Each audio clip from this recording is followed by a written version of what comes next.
Okay, we're all back.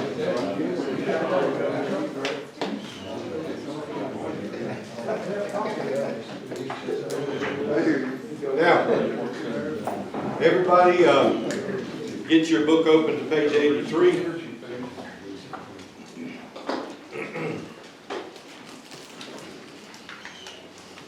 You'll see in that page 83, at the top left, talk about the ministry plan we've covered.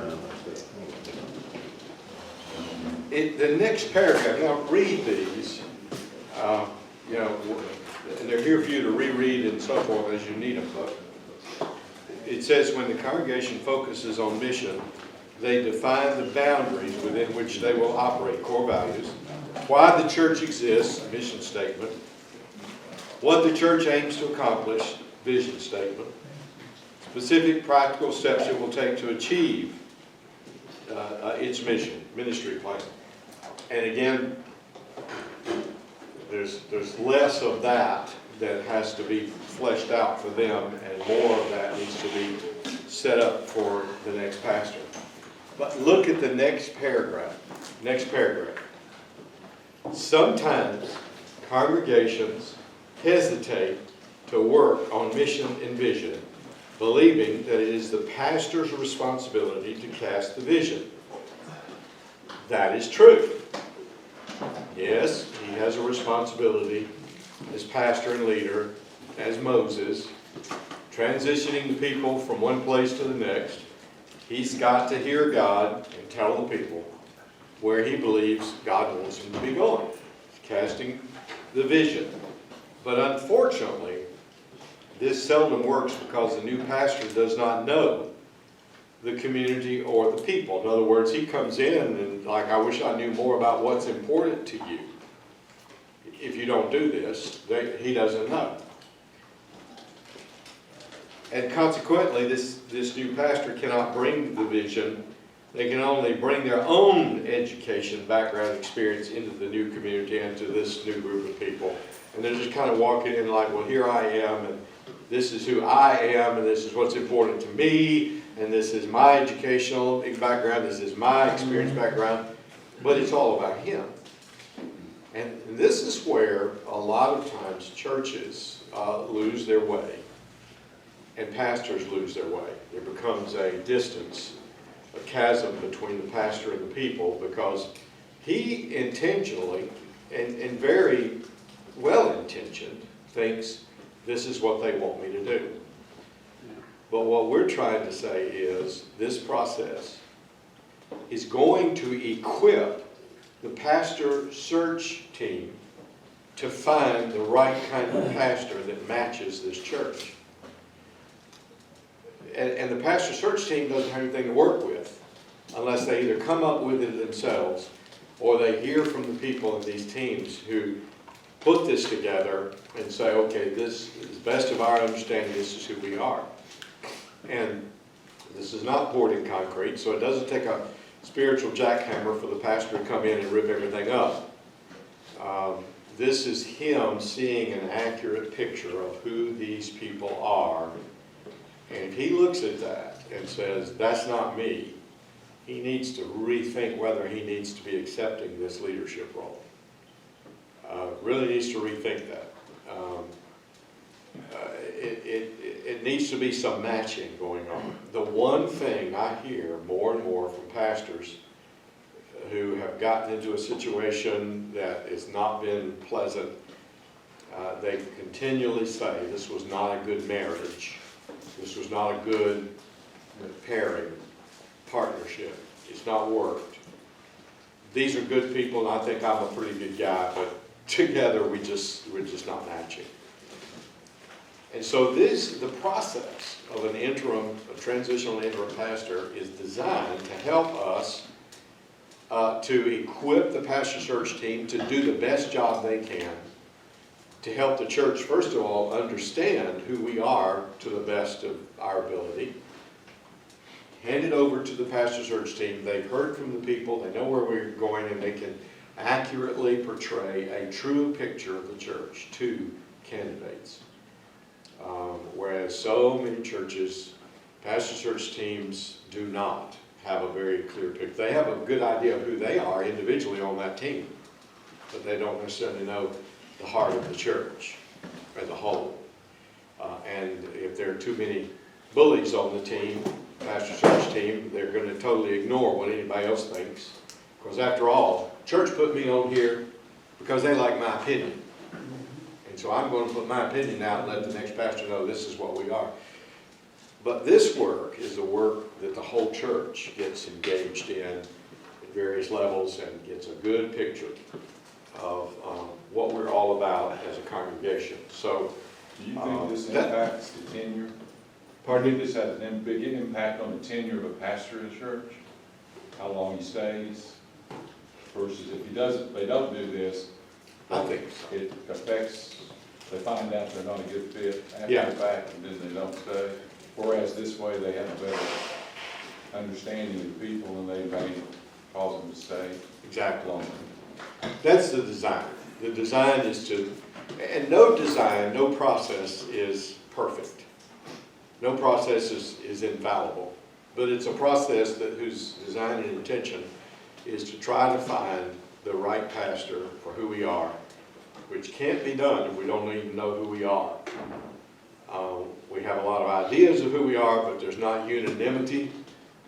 There's not definition. It's up here, but it's not on paper where a pastoral candidate can look at that and say, if this is who you are, I'm really not sure that I'm fit. Or at least I know who you are, but are you open to some adjustments? And pastor search committees are usually like, sure, this is not an infallible process, but this is a good picture of us. And, in terms of flexing out the mission or the vision and the ministry plan and making that work, yeah, it's, you've got to be our leader, pastor. We trust you for that. So, and it's been said over and over through the years, it's easy to come up with words that make up a mission statement. And a lot of churches have them. And if they don't have them, they've gone on the internet and borrowed them from another church who's already done their homework, but they like it. Those 3 words ring a bell. So let's use those 3 words or those 4 words. I've already, in the church that I'm going to next to serve, I've got a picture on my phone of a wall in their church that has their mission statement on it. I stopped as I was touring the building and took a picture of that because that's going to be valuable for me to say, okay, you got this on the wall in there. Is this yours or is this the former pastor's? Not against him. He's a great guy. He's a personal friend. He's trained interim to help some other churches do this process. But who owns this? Is it the verbiage that you are comfortable moving forward with? It may be. Hey, it may be just great, but you decide that. I'm not here to decide because I'm not your pastor, I'm your interim leader. And you just decide how clear and accurate this is for you. So we could talk about a lot of aspects of that, but the process is designed, as we say, to help the people express who they are and come to ownership. And I don't care if the next pastor is Charles Stanley, that still doesn't mean they own anything biblical. They still have to develop a passion for who they are in Christ and what God has called them to do. So, definition, we've talked about that, and we could keep talking all day, but major issues to consider. Determining whether or not the congregation's image of itself is realistic. And as I mentioned earlier, said yesterday, tell me about your church. Who are you? Oh, we're a friendly church. Yeah, I know. Everybody is. Never heard anybody say, well, we're not a friendly church. Every church says they're friendly, but they're not. They're just not. There's some that are, and there's some. And by the way, I tell the teams that are working on this that I hear people say they're a friendly church, and actually they have some friendly people in the church. But that doesn't mean the church expresses openness and friendliness to new people. So it's not an insult, it's just to say, yeah, you got a lot of friendly people, that doesn't make your church friendly. What are you doing to make it friendly? You know, what kind of church? Determining what is your view of yourself. Developing a new vision for the congregation. That's a major issue. Seeing the interim period as an opportunity for renewal and growth. This is revival time, and I tell them that. This is not a time to sit back and twiddle our thumbs and wait for the next person to come in. This is a time to actively seek God. You know, waiting in the Bible is never pictured as twiddling your thumbs. It's always pictured as doing something as you patiently look to God for the proper timing and the proper conclusions. But it's always moving forward. And so we're seeking God, helping the church see themselves as an entity without a pastor, thus separating the church's identity from the former pastor's personality and style.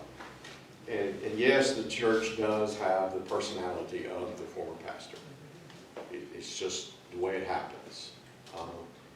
We let him be the pastor, and we let him do what he wants to do, and we're patient with that, although we may not agree with it. I wouldn't do it that way, but I'll let you do it, Brother Pastor. You know, that's kind of the way they are. And sometimes, honestly, us pastors just let our ego go in the wrong direction. We think, well, they're with me. You know, yeah, they're behind you, but it might be way behind you. And they're keeping their distance. So major issues, look at those. Then, how do you engage the congregation? Again, with this team, this may be an extended period of time because you don't want to just hear from the 5 to 10 people that are in the room on this team. This is where congregational surveys start opening up. The Heritage team probably didn't need to survey the congregation on a lot about the past. Now they need to maybe interview various congregational members. We talked about that. And, you know, engage the congregation. Every team should engage the congregation, but this one is where some surveys are appropriate. What do our church members see as core values? This is a time to send out some surveys, whether you do that on hard paper or on an online survey or both or what. And you can't just do that by raising your hand on Sunday morning. How many of y'all believe Jesus is the only way? And that's a great core value. How many of y'all believe, you know, and there's always some people sitting there thinking, yeah, I wish I could just really tell him what I think. And I don't mean that in a negative way. I just wish I could express my own words on that or add something to it. So you can't do that by just Sunday morning, you know, raising hands. You need written surveys, asking people about vision, about mission, about core values. And it could be all of those. Have a core values survey. I mean, all on one survey, core values. What do you see the core values of this church? What do you see as the real mission of this church? Does the current mission statement adequately express your views or your understanding of First Baptist Church, whatever? And then, what do you think our church should look like in 10 years? Now, you're going to get some general stuff, but real honestly, some of the general stuff is quite visionary. And that's what you want. You want to hear from the people, and you also want the people to feel like they've been heard, that they've had a chance, and it's not just 5 to 10 people sitting in a room coming up with all this. So, find ways, methods of engaging. Survey members, neighborhood ministry needs, and we talk about those. Interview non-members for their perspective, people who've recently left. Why did you leave? Guys, let's admit it. There are people in our church who are active every Sunday that in the back of their mind, they're not sure how long they're going to be there. And you'll be surprised at some of them. They're not necessarily upset about something. Reality. All right? I'm talking with First Baptist Church Charlotte, their search team, and one of the things they've done is they've done their homework. I told you they waited a long time before they even opened up the doors for any resumes because they wanted to do this homework. And one of the things they found was their numbers. During COVID, a lot of people were moving away. Mm-hmm. All right? So we started talking about why is that? And by the way, one of the things I appreciate too, that they did, they didn't just depend on me, they depended on other state convention staff to come in and help them walk through some of these processes, including Todd Unzicker, because Todd texted me one week and said, hey, I know you were just with First Baptist last week. I'm going in 2 weeks, and I'm going to just talk to them about mission. And he said, you know, and they told me what he said, that he told the group, you listen to Allan Blume about the transitional work. I'm not here to talk about all that. I'm here to talk about your mission. What is this church's mission? And that's what he focused on and led them in that. And they started looking at that and the analysis of it. But in the process of them pulling all this together, they realized a lot of people, a number of people, were no longer coming. But here was the reality. They said this. There were a number, well, First Baptist Church is downtown, and so most of their people driving in, all around Charlotte. Why? Whatever reasons, where they grew up, it's, you know, they got friends that invited them, their connections, but they drive in. And they said, we discovered that during COVID, there were not necessarily people who didn't like the church, but people who are young families, for example, young families whose kids were going to school in this neighborhood, whose friends were in this neighborhood, and when they come to church, they didn't know these other kids. And they were driving by so many churches, and all along they've been thinking, we love First Baptist, but maybe we ought to go to church in our community where our kids know the kids and we know the people. And they saw COVID as an opportunity to just say, hey, let's pull the trigger on this decision, let's make it happen. And so a number, and it was not that they got together and talked about this, but a number of those started happening from all around. COVID precipitated decisions for a lot of people. They were not against the church, they were not bad people, they were just having to reevaluate how their spiritual life would move ahead best and how they can most impact their own neighborhoods. I believe every church has people in it right now, and maybe fewer after COVID, but people in it right now who have been thinking, is this really the best church for my family? That's right. And it's not that they don't like you as a pastor or they don't like the church, or that's not it. They're just realizing we have options today. Used to be your church was the option, only option for miles around. But that was the place to go. And our friends, our neighbors, and everybody's, now that's not the case.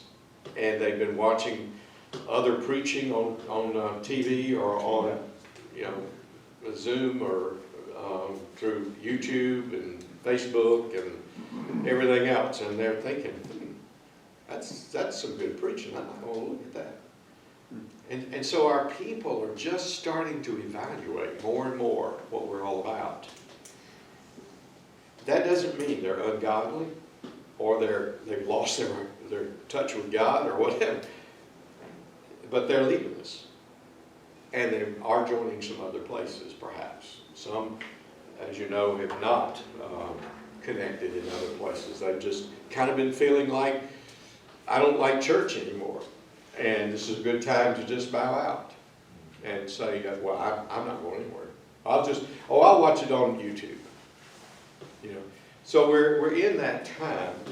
And this is why congregations need to be asked, what do you think? Because you've got some of those people out there right now that are thinking through, do I really need to be here? And this is a good time for them to express what their concerns are and why they might want to reconsider. You know, even in Pittsburgh, when well, let me tell you this. Part of this process is depending on tools that the state convention has that you really need. One of them is Mission Insight. How many of you know what Mission Insight is? It's about 4 or 5 people in the room. You got to have that. You need Mission Insight. It is free. It is an expensive piece of software that the state convention offers to you free. You can't beat that. This is one of the values of our partnership in North Carolina Baptist. I was very well aware of Mission Insight, and I called the convention office. You can call the office that I work for with Brian Upshaw's or some of the other offices and say, hey, or I think there's some, even on the website, it tells you how to get connected with Mission Insight. But we've got it here too, Allan, so we can serve them in that way if they need something. that's true. Thank you. I wasn't even thinking about that, but a number of associations have that tool ready for you. You just need to ask. But here's what Mission Insight is. It is a program that pulls together data from censuses and even other data that's out there, and that can tell you more than you want to know about your neighbors around you. This is a good time for the church to look at its mission, but in light of its neighbors. And somebody needs to pull Mission Insight. Here's an example. This is what I was going to start to tell you a minute ago. I had the chairman of this team, and I said to him in a personal call, I said, Scott, we need to pull together data about what the neighborhood looks like and the surrounding county. That'll help your team understand the mission and the purpose. Scott, who in this church loves statistics? Man or woman, doesn't matter. Who do you know? And he said, I got the man. Then he said, let me ask our whole team. We got our next Zoom meeting. He asked the team, who do y'all think in the church loves statistics? Every one of them right out of the gate named the same guy. I said, okay, who is he and what does he do? He's a professional statistician.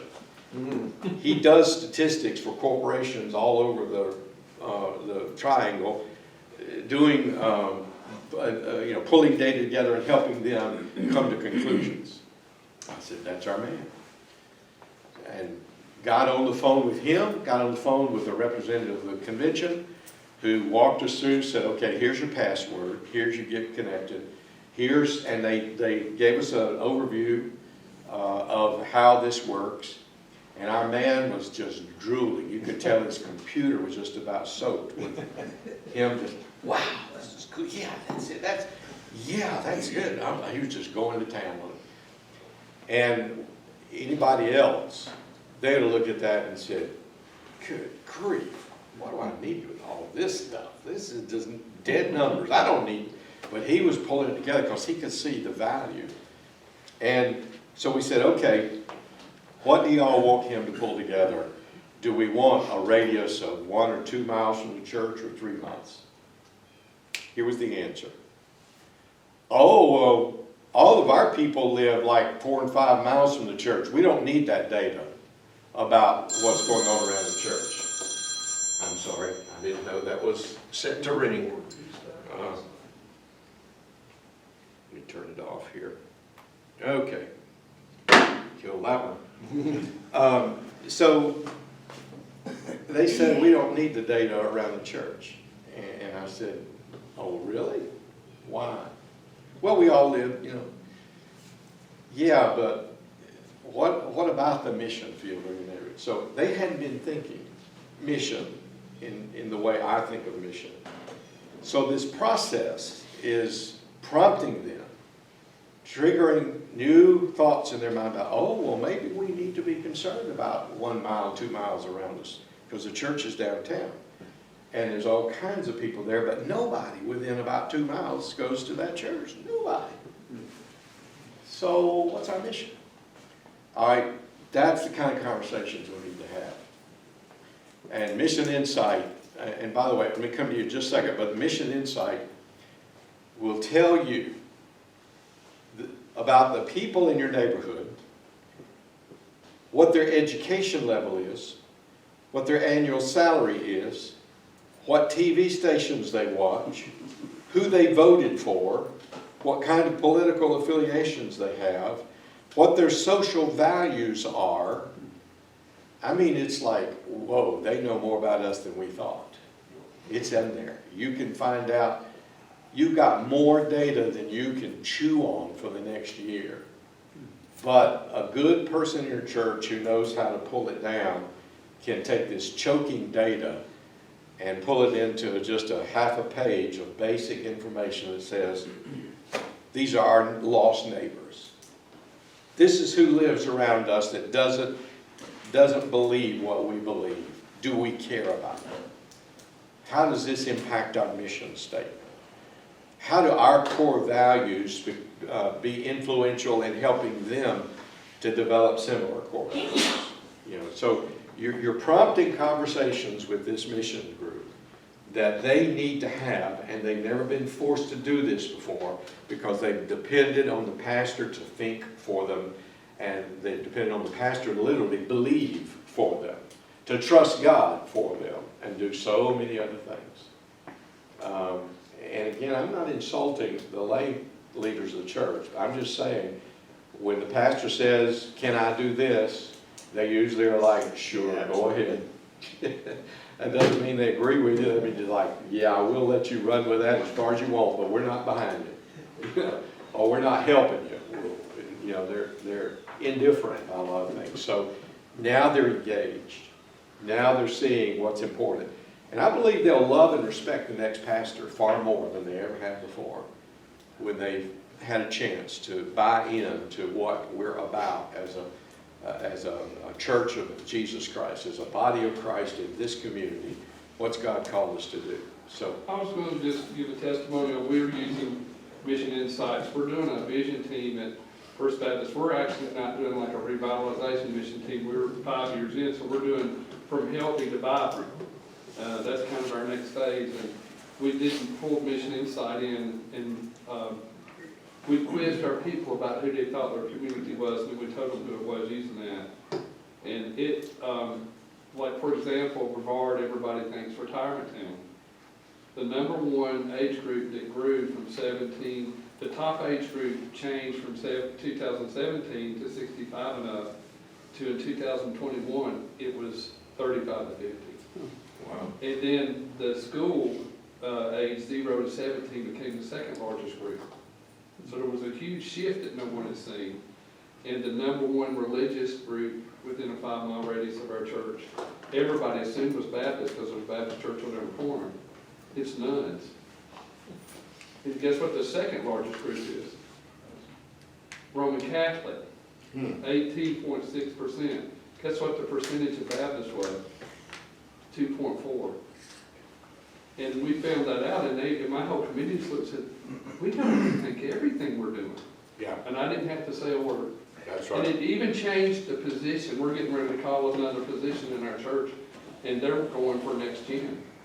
Like they're like, we gotta pull a younger person in here that's gonna be the next pastor, because we're gonna be behind the curve if we don't go to the next generation pastor. So it made my life a lot easier, because all the things I wanted them to do, I didn't have to talk them into it anymore. Exactly. And that's why when they're engaged in pulling this data and information and having to search the scriptures and make all of this become a reality without a pastor, they've got you as their pastor. You're the interim. You're helping them. You're encouraging them. But they have eyes opened, and they start realizing, whoa, we're not in our neighborhood who we thought we were. And that's one of the things, these statistics will shock your people when they discover that, let's just say, 20 years ago, this community was 50% Baptist, and now it's 5%. And I mean, that is mind-blowing. whoa, I had no idea. I knew it was, a little less, but whoa. And these kinds of pieces of information are available. And I want to say this to you, that this is where our partnership in the gospel with our association and the state convention is so valuable. These people and tools are available. You have at the state convention level and association level, people who have been trained, and some of them are fellow pastors, just like Branton is coming in this afternoon after lunch and talking to us. He's been trained in revitalization. You can walk into your church and sit down and talk about these things and help meet with some of these committees. There's nothing that says you can't pull these teams together with outside people coming in and sitting down. And do you know what the state convention charges for me to come in? $0. You know what they charge for Milton to come in when he was EDT? He came in if they wanted him to come and meet with him, preach for him. There's all kinds of resources available, and they can come and talk to you about mission and vision and fleshing this out and a lot of different things, revitalization options. Sandy Marks is available for that. Terry Long is available for that. On and on and on. In short, here was my philosophy. When I pastored at Mount Vernon and Boone, this is literally the way I did it. My last 8 years, roughly 8 years there, I know this as a fact, my last 8 years there, we had at least 12 different convention staff in our building, either teaching deacons or women, or leading a women's conference, or prayer events, or something. We had at least 12 convention staff in our building my last 8 years. And here's what I did. Every one of them I like to say.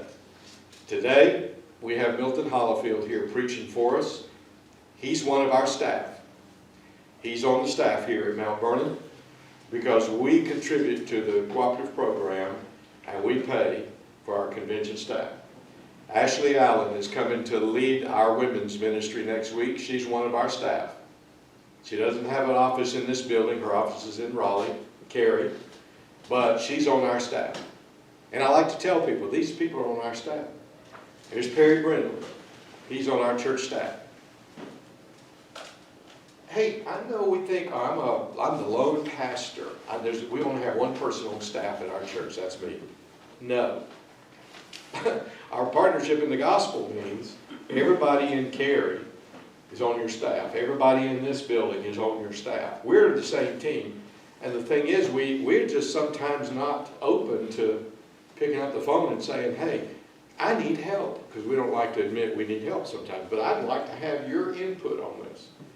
And we had Eddie Thompson come and lead a marriage retreat for 2 days in our church. And I introduced him. He's on our staff.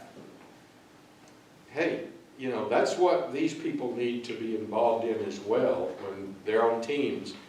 Call on the resources that you need. Look at who you are, but go beyond that. Okay, what are healthy signs? Focusing on the present and the future. Willingness to self-assess. We've talked about assessment. Congregation faces reality and affirms their true identity.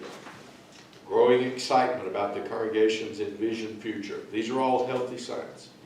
Asking process questions about what are we going to do next? How can we help? Those are good things. Spirit of inclusiveness and outreach. Rising level of trust. Humor. Patience with the pastoral search process.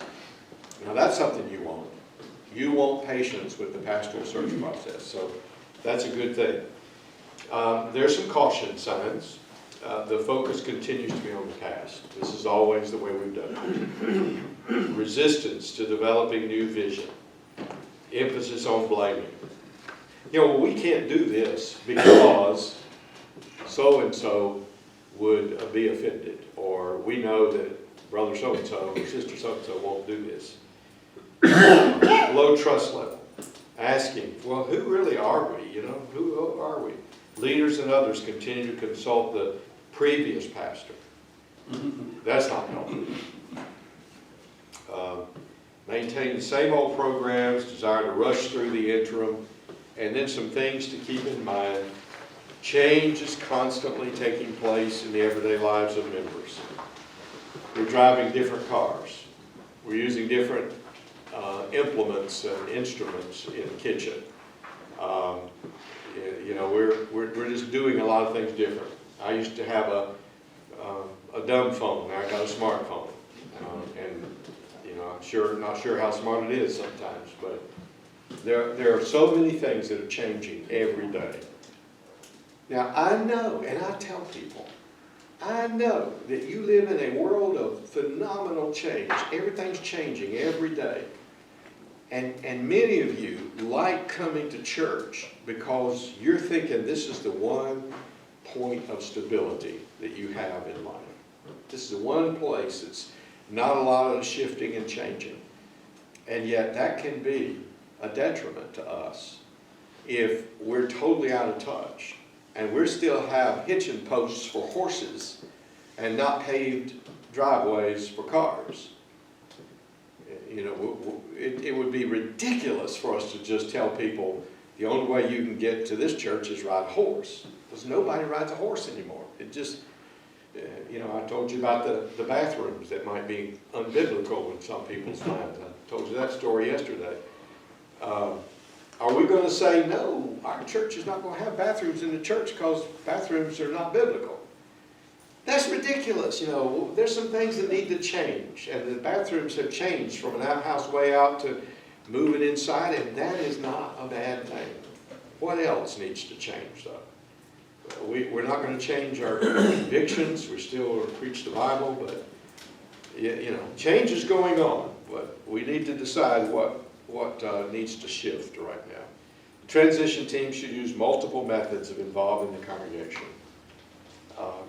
That goes without saying. It's just very, very important. Let the transition team do the work. And again, the transition team, we're talking about this particular team, but all of the teams. Okay, so we give you, as usual, some biblical references, just a few about mission, and you probably have some more that you can add to that. That's great. This is just a few and some thoughts about that. Now, we give you on page 87 some mission questions for a small group discussion. This could be within the mission team, or if you want to toss some of these out to a broader part of the congregation, you can do that. External questions. Assume the church is a piece of real estate. What words would you use to describe in order to sell it? The church as a body of Christ is just a piece. If you just assume it's just a piece of real estate, you're going to try to sell it. How would you sell the body of Christ? Not as a building, but how would you communicate the way real estate people communicate? They say you have so many square feet, so many bedrooms, you have kitchen, you have garage, you have 1-car garage, 2-car garage, 3-car. Put words about your church in real estate terms. How would you sell it to the community? How would you describe the church to a newcomer? What words would you like to use in the future and describe this congregation to newcomers? What symbol would you use to describe the church? It asks questions about how do our neighbors view the church? What's our image of the church? There's a lot of questions that need to be asked. And you can read them. But then there's internal questions. If you were going to rename the church, what would it be? Oh no, our Transitional Interim is coming here to rename the church. That'll get out. Yeah, no, this is just, it's a theoretical idea. No prompting. And if you feel like that's a dangerous question, don't bother with it.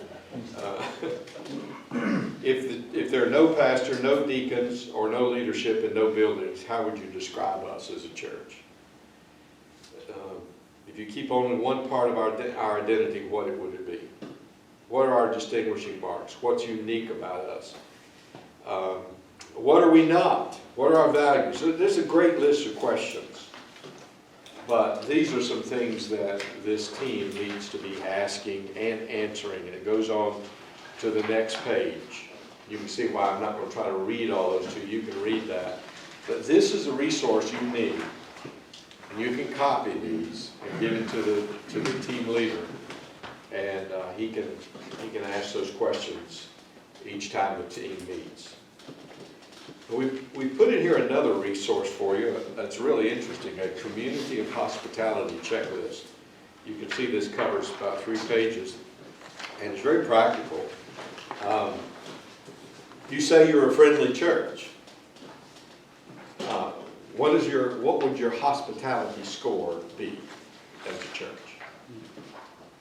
I mean, you say you're a friendly church because you have some friendly people, or look at this, the church building on page 90. The church building. Church building is located as an inn along the traffic patterns. Do you have good traffic patterns? One of the things, and this is maybe a little far-fetched, but it's really, we need to start thinking about a lot of things. When we had an opportunity at Mount Vernon to expand and build a huge parking lot that we desperately needed, we had bought land, that was miraculous, so God provided all that. The designers, the architects came up with your traditional parking lot. And I went with them and the building committee, and I said, I want to challenge y'all on your parking lot, because your parking lot is totally designed for cars, not for the people who drive them. And the cars are not the main purpose of the parking lot. The parking lot just simply provides a place to put the cars, but the people inside them are of the highest value. So, are you going to design a parking lot that is dangerous for people, or a parking lot that gives people access to the facilities? We re-thunk that, and they put, where cars were heading into each other, put a sidewalk to get to the building on every road. We want to get the kids out of the parking lot, the parents out of the parking lot, put them on the sidewalk, and get them safely into the building. There's a lot of times we don't think about things, but we design parking lots for vehicles, not for the people. We're not a church of vehicles. We're a church of people. And so our highest priority is people who drive those vehicles, not the vehicles. Let's take care of the vehicles, accommodate that, but prioritize people getting safely in the building. And when you have a parking lot that goes from here to about 2 blocks down, you don't want people to feel like the only way to get to the building is to walk in the middle of where everybody's driving, especially when you've got change of service, you have multiple services, and people are coming and going at the same time. Think about some of these things. Think about them. What are we doing for the people? And how can we do a better job of that? We had a lot of visitors that highly complimented us on that. They noticed. It was sure easy to get to your building once we got out of our car and get on the sidewalk.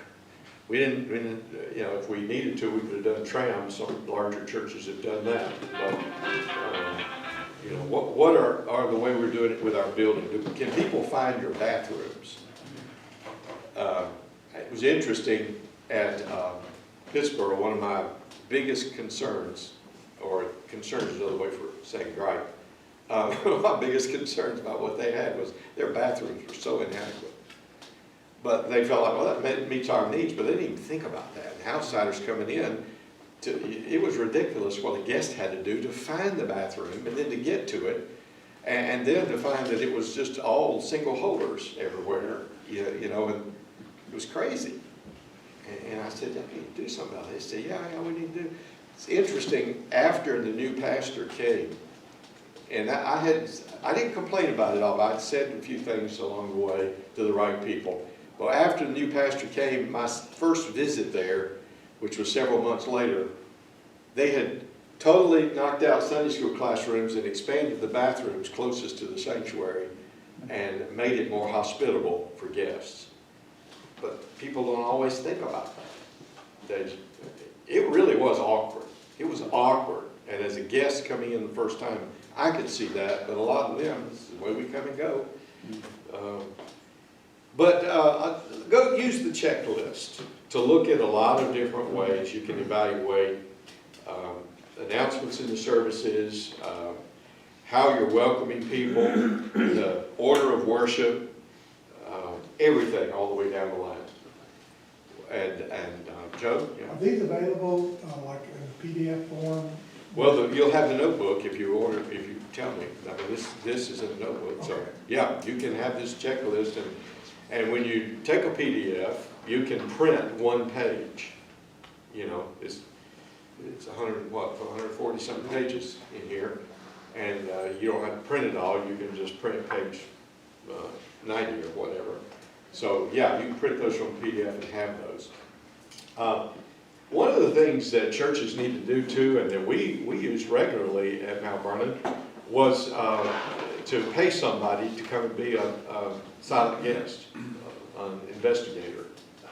How many of you have ever done anything like that? Anybody? It's pretty common now. There are people across the state that you give them an honorarium or give them gas and say, would you come to Boone and visit our church and don't tell anybody anything about who you are, but just, we want to give you a form to fill out when you finish. And it's everything. I mean, if you're really wanting to learn about your church, do that. We had silent guests. I had the associate pastor do that, so I didn't know. They commented on how easy it was to find a parking place, were they greeted, what could they find the bathrooms, was the pastor's message communicating, what did you think about the music, were the announcements okay, too long, what was the spirit of the people. I mean, we ask them questions. You really want to know, get an outsider. And our associate pastor would give him an honorarium, like $200 or something, to drive from Winston-Salem to come and to fill this out. And we had other churches, like guys like you, that we knew, and we said, hey, you got anybody in your church to be willing to do this for us? An outsider can tell you a whole lot. You really, really can. So that's the mission, and I'm spending more time on that than I am any other, because that is the critical group. That team is going to do more work than any other, and they need to be encouraged, they need to be valued, they need to be assisted in every way possible. Can't say everything there is to say on this subject, but that's the heart of it.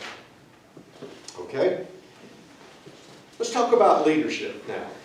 Again, we give you some fun videos to help you think through this process. I was on this date the other night, and we were at this restaurant. All right, guys, you guys ready to get started? Hang on a second. Trip, you ready to get started, buddy? Okay, hey, you guys, we're all here, we should start. All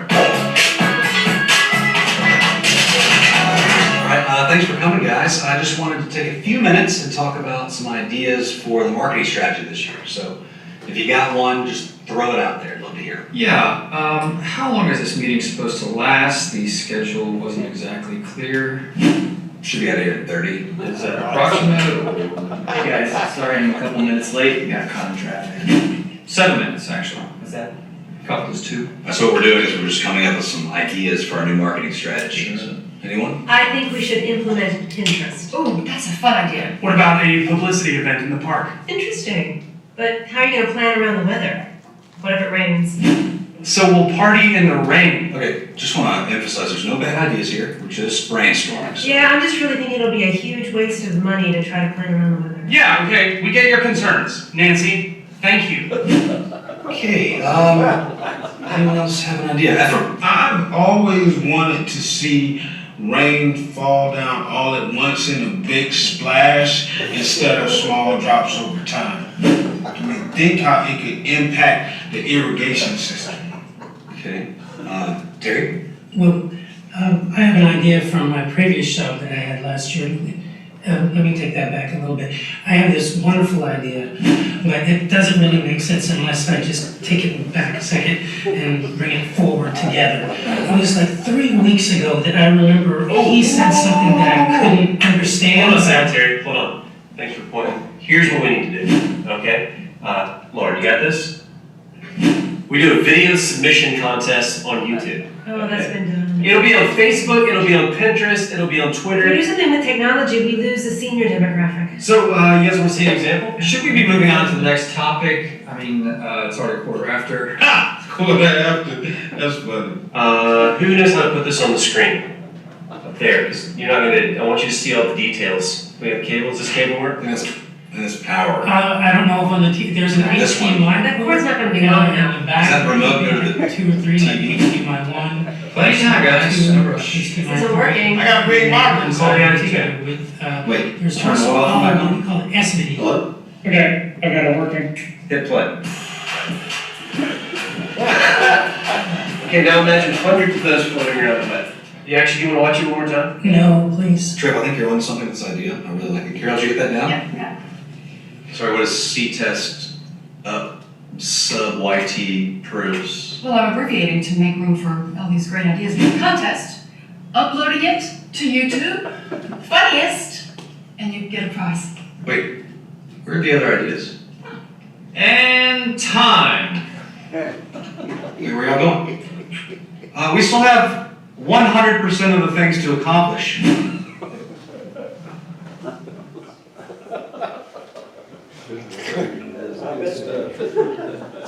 Okay. Ever been in a meeting like that? Yes, I have. Okay, so you might have some leadership problems with some meetings you're involved in. Let's talk about the leadership team. Every congregation must be conscious of developing new leadership. But they don't even know what their plan is for the present leadership. This team needs to be asking questions. How do we develop leaders? How do we select and elect leaders? It's like, okay, we need new deacons. Very few people say, well, what does the Bible say? Most people are going to say, well, you know, nobody wants it anymore. Or Brother Bill said no last time, Brother Bob said no last time, Brother Steve, he's probably not going to do it. You know, all this positive stuff. And so who are we going to get? Well, we need to be training more. Yeah, we do, but who are we going to get now? And so the training issue kind of flies by us here. We got to have a now answer, you know, so deacons and nominating committee. That's always the crazy one.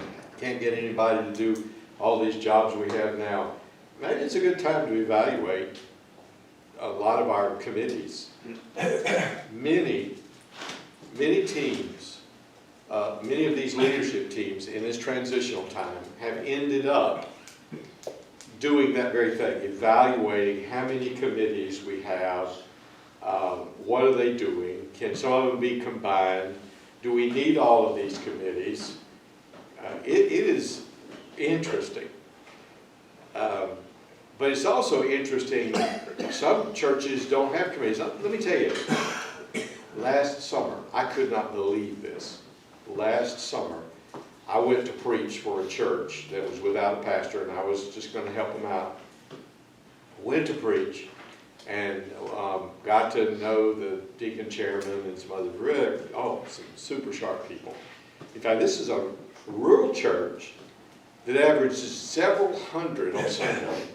They have several PhDs who are all farmers with PhDs, business owners, all kinds of people. And this guy, who's chairman of the deacon, says to me, now after you preach today, you're welcome to stay, but we're going to have a business meeting.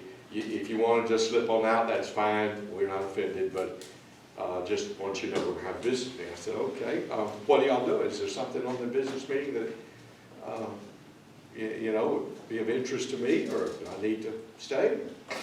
Oh, no, we're just going to elect the budget committee. I said, okay, that's good. Is this a new? He said, well, we've never had one before. We're going to have our first budget committee in the history of the church. Oh, really? You got all these businessmen in the church. all these trained leaders, great folks, that in their businesses have to have a budget, and this church has never had one. Never. Never had a budget committee. They have a budget, but not a budget committee. It was kind of like everybody just threw on the pile that our team, our committee needs this, and this staff needs this and this, and they had a personnel committee, and everybody just threw it on the pile and made the budget, but there was never a finance committee or a budget committee. And I've heard of churches over-committed, but I've never heard of them under-committed. It shows you every church is different. You never know what you're going to get into. Some churches are over-committed and they need to trim that leadership list down. But some places, they need some folks to step up. This is, as you see on the screen, reviewing the congregation's need and ways of organizing, developing new and effective leadership. Who's boss? Who's leading this bunch? And we need to be talking about what is the leadership style. Are the elders, the deacons, or the bullies in charge of the church? Is this a committee-led church? Is this a staff-led church? Is this a pastor-led church? What has been the leadership pattern of this church in the past? Let's put it on the table. Let's talk about it. What does the Bible say about leadership?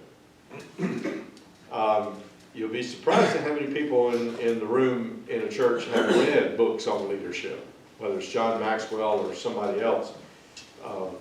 Books on leadership. And they know what leaders look like in the business world or in their office. They are part of an office team that has a business model that includes leadership standards. What are our leadership standards? Do we elect somebody because they simply are the nicest people in the church? But they're the hardest working people in the church. Well, they'll do anything we ask them. What kind of leaders do we have? And I know in a small church environment, the smaller the church, the more challenging this particular group could be, but somebody's leading. And we need to decide who is it, who's leading, and who should be leading, and what's the next pastor's role in leadership.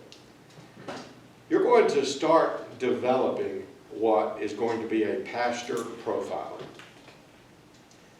Now that's not the biggest job, it's not the only job of this team. This team is supposed to analyze and assess the leadership patterns of the church currently, but we also need to talk about what needs to be the next step. What kind of leader do we need? What kind of pastor do we need? And we want him to lead in what areas? What kind of gifts do we want him to be? We want an administrative pastor, or we want a pastoral pastor. We want a pastor who can do this and can do that. Size of the church can matter. Staff in the church, whether they're part-time or volunteer or full-time, the size of the staff can matter. But second paragraph in your, on page 94 says, it is not unusual at this time in the church's life that longer-term leaders are burned out or ready for a break. That's one of the reasons why I mentioned to you yesterday that leaders need to be encouraged not to quit, not to get discouraged, not to say that that was a wasted week or a wasted day or a wasted event, because God can use that in a lot of ways that we don't often realize. He can use it. When I graduated from Southwestern Seminary in Fort Worth, Texas in 1975, they told my graduating class, when you retire at age 65, 1 in 25 of you will still be in ministry. To the graduating class in 1975, they said, 1 in 25, 4 in 100, 4 out of every 100 of you in this graduating class will still be in ministry at age 65.